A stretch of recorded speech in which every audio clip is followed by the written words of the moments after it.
मैं आज आपको खुश करने के लिए झूठ और कसम ना मैं खाता हूँ, ना झूठ बयान करूंगा, ना मैं कभी ये कहूंगा कि मेरे कब्र मैयत के ऊपर से चल के जाइए।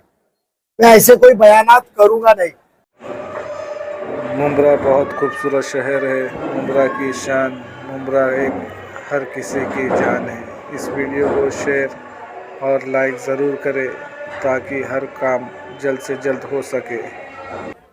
हमारे नामदार, हमारे लाडले मुख्यमंत्री एकनाथ जी शिंदे सर का आभार व्यक्त करता हूँ। साथ ही में इसका पूरा योगदान हमारे को जो मदद करने का हमारे लाडले उप मुख्यमंत्री अजीत दादा पवार साहब को देता हूँ, जिन्होंने विशेष निधि अपने प्लानिंग डिपार्टमेंट से हमको दिया है। और फडणवीस साहब का आभार व्यक्त करता हूँ।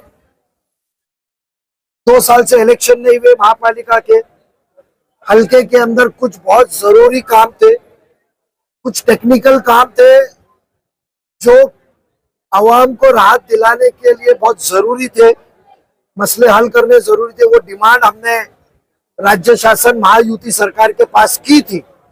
आज सब हम महायुति के घटक है, राष्ट्रवादी कांग्रेस पार्टी के पदाधिकारी है, सभी हम महायुति सरकार में है, तो हमने विशेष निधि की मांग की थी।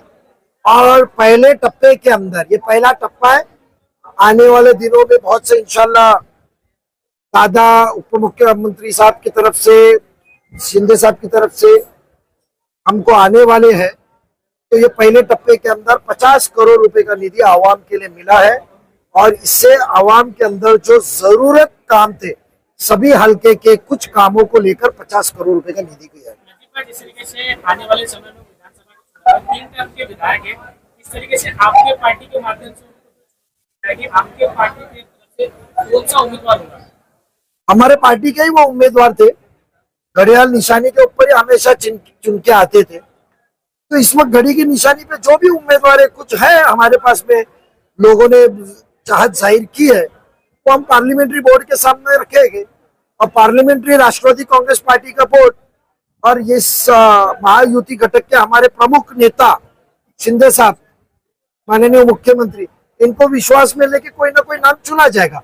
बट वो उम्मीदवार जब चुना जाएगा, बट वो उम्मीदवार को जिताने की जिम्मेदारी राष्ट्रवादी कांग्रेस पार्टी की तरफ से, क्योंकि राष्ट्रवादी के उम्मीदवार है वो हमने लिए। इसीलिए सब ज्येष्ठ माजी नगर सेवक, माजी महापौर, माजी विरोधी पक्ष नेता, ज्येष्ठ पदाधिकारी सब मिलकर आज हमने बिस्मिल्लाह शुरुआत की है। आपने बहुत काम गिना दी मुंब्रा में, जैसे कि मुंब्रा में शौचालय नहीं है, तो कहीं ना कहीं देखो, आज हमारे सामने कहते हैं कि आने वाले दिनों के अंदर स्पेशली कलवा और स्पेशली मुंब्रा के बहुत मुद्दे हैं जिसको ना के आपके सामने सिर्फ लाना है, बट उसके साथ साथ वो मसले भी हल करना है। और हम इलेक्शन के पहले ही 90% मसलों का मुख्यमंत्री माननीय एकनाथ शिंदे के हाथों उद्घाटन हुआ था वो ब्रिज का, बाईपास के ब्रिज का, वहां पर 25 जून को एक हादसा हुआ। उसके बाद से लेके सेफ्टी वॉल जो लगाने की मांग है वो निरंतर की जा रही है, लेकिन अभी तक प्रशासन की तरफ से उसको लेकर कोई भी संज्ञान नहीं लिया।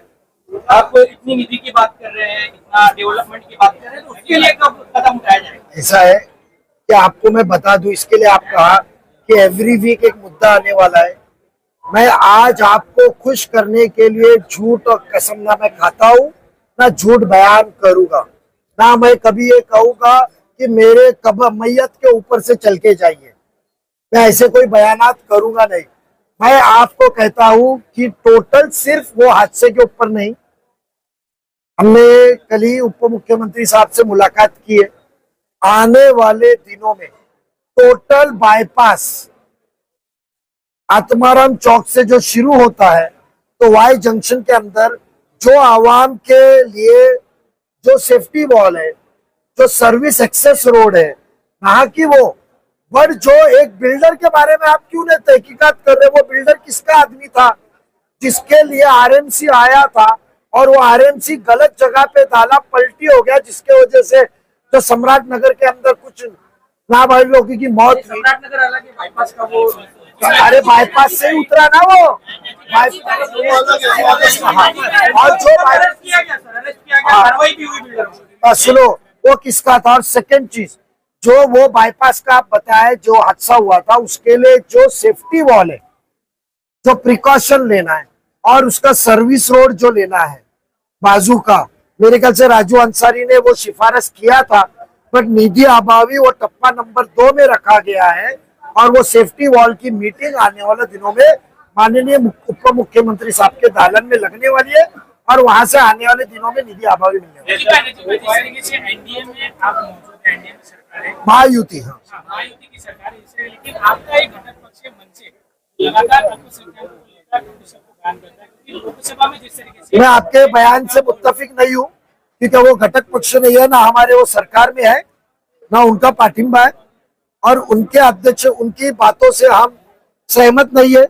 और वो चीज का एतराज हमने पिछले खासदारी के निवडणूक में ना किया हम, बट खुसूसन शिवसेना की तरफ से भी उसका एतराज जताया गया था, हर पार्टी की तरफ से एतराज जताया गया था। वो हमारे घटक पक्ष नहीं है, और मेरे ख्याल से आप थोड़ा अपडेट हो जाइए। कल उनके अध्यक्ष ने बयान भी किया कि वो विधानसभा अलग लड़ रहे, तो थोड़ा सा वो हमारे घटक पक्ष नहीं है, तो गलत बयान न कीजिए। ज्यादा मेहनत करनी पड़ेगी मुमरा में, इसकी महायुति को ज्यादा मेहनत करेगी लोकसभा के चुनाव को देखते हुए। हर इलेक्शन में मेहनत करनी पड़ती है हर एक को, और उसकी तरफ से मेहनत तो करते आ रहे हैं, आगे भी मेहनत करेंगे। कामयाबी देने वाला तो ऊपर वाला है। उनकी विचारधारा भी अलग है, तो क्या कौन सी विचारधारा? जिस तरह का एक सवाल यहाँ पे किया गया कि वो विचारधारा के, सुनो, वो विचारधारा के हम नहीं है, वो विचारधारा के रहते तो जो अल्पसंख्यक के लिए जो डेवलपमेंट के काम किए गए हैं वो काम होते थे। जो अल्पसंख्यक के लिए वक्फ के लिए अभी निधि उपलब्ध करून दिया वो होते थे। जो अल्पसंख्यक के लिए मदरसों के लिए पैसा लाया गया वो होते थे। जो जिंदगी में कभी पिछले 2099 से हम सियासत में एक्टिव है, उस दौरान से मैं कहूंगा कि माइनॉरिटी के लिए कभी इतने फंड उपलब्ध करोगे। पूरे महाराष्ट्र में पिछले 4 महीना पहले 750 करोड़ रुपया सिर्फ मुस्लिम अल्पसंख्यक बहुल इलाकों के लिए, कब्रिस्तानों के लिए महाराष्ट्र में दिया गया।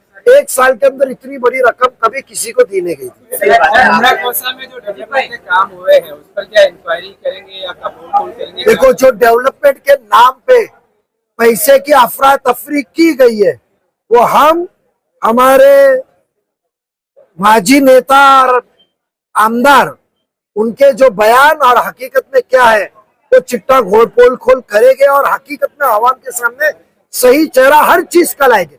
इतना वो पर्दा डाल सकते वो डाले। के लिए कौन भगाएगा?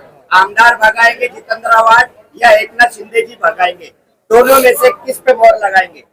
पहले तो जो कबर के ऊपर से चलने वाली बात करके क्या था वो लाश के ऊपर से जाएंगे। पहले सुनो, महायुति को कम वोट मिले तो शायद अब नहीं टोरेंट के ऊपर बात नहीं की जाएगी, इस तरह की भी बातें चल रही है। क्या महायुति को एक मिनट क्या कम वोट? महायुति को कम वोट दिया गया यहाँ से। देखो सुनो, जो ये हमने एक सोच बदलो मुमरा बदलेगा, एक जिम्मा हमारा। एक मिनट आप उसको आप मुकम्मल सुनिए। पिछली जो बातें होती है, पिछला जो साया होता है वो एक दिन में जाता नहीं है। तो जो हमने सब एक मिलके एक इंसान को जिम्मेदारी, सोच तो आवाम की बदली थी, मुमरा बदलने का जो जिम्मा दिया था, पता चला कि हम ही बदल गए मगर वो बदले नहीं। तो जो तुमने मुद्दा उपस्थित, एक मिनट मुकम्मल, जो मुद्दा टोरेंट पे आपने उपस्थित किया, पहले मैं आपको कहूं कि जो मुमरा के आपके दिमाग में डाला गया है ना कि तुम वोट दोगे तो तुम्हारे काम होंगे, तो पहले तुम ये सोच अपनी बदलो। वोट की राजनीति करने हम वहां नहीं आ रहे।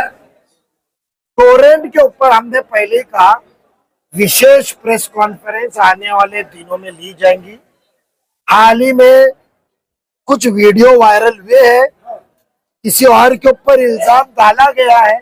हम सच्ची वाकयों के साथ, पुरावे के साथ आपके सामने आएंगे और उसके अंदर कैसी राहत दिलाई जाएगी, हकीकी बयान लाएंगे, हम झूठे बयान नहीं करेंगे। नहीं होती। टोरेंट कौन भगाएगा? एमएलए जितेंद्र आवाज? मेरी एक बात सुन लो आपको सुनो मेरी बात। मैं झूठ बात करूंगा नहीं, बात पसंद आए ना आए। मैं आपको कहा राष्ट्रवादी कांग्रेस टोरेंट से ही एमएलए बदलेगा। तुम्हारे सवाल खत्म हो जाए तो जवाब देता चलो था। बोलिए। जवाब देने ही नहीं देते आप तो। आप कौन बनेगा करोड़पति मत खेलिए ना सर, ऐसा लग रहा है सरकार से भी सर, ऊपर टॉरेंट है, बोलिए। कोई खिलाफ में बोलने को तैयार नहीं है सर। क्यों नहीं बोलेगा खिलाफ में? सुनो मेरी बात, क्यों नहीं खिलाफ में बोले? अपनी मनमानी कर रहे हैं सर, वो सुनो मेरी फर्जी बिल भेज रहे हैं, आपको विजिलेंस की कार्रवाई हो रही है, एक भी- आपको मैं क्या कहता हूँ, बिल भेजने का ठेका किसका है? बिल भेजने का ठेका किसका है? जो मेरी लाश के ऊपर से। तो सही टॉरेंट के लिए मैं आपको एक अलग प्रेस कॉन्फ्रेंस दूंगा, उसमें विशेषता आपको पूरी आजादी होगी, पूरी आजादी के अंदर आपको टॉरेंट के ऊपर बयान करूंगा।